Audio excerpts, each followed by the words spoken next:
Tehát, hogy mi kell ahhoz, hogy ledraftoljanak, egy top ligába magas szinten teljesítsél egész szezonba.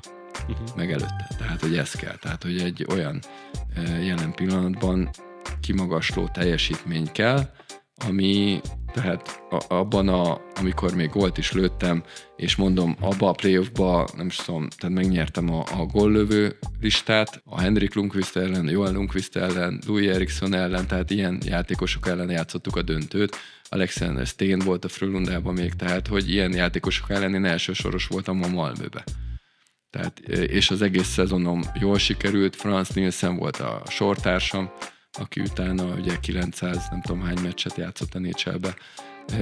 Szóval nagyon jó játékosok között nagyon jó teljesítményt nyújtottam, és ez kellett ahhoz, tehát ezáltal tehát ki lehet mondani, és semmi nagy képűség nélkül, hogy én is jó játékos voltam.